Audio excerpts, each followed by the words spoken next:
Are you feeling dizzy or faint? You might be experiencing low blood pressure. Hypotension occurs when your blood pressure falls below healthy levels. This condition can lead to dizziness and even fainting spells. There are various reasons why low blood pressure occurs. It could stem from dehydration, heart problems, or hormonal changes. Additionally, certain medications might contribute to this condition.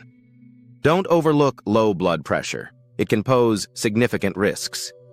Ignoring it may result in falls, fainting, or even shock in severe situations. These risks exemplify why understanding and addressing the issue is crucial.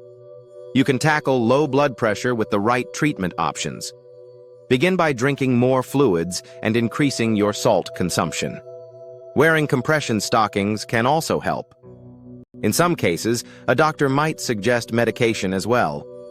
In conclusion, low blood pressure should not be taken lightly. Recognizing its causes and potential dangers is essential for effective management. Adhere to your doctor's recommendations and stay proactive about your health. If you notice symptoms related to low blood pressure, act quickly. Reach out to a healthcare professional today for the right guidance and care.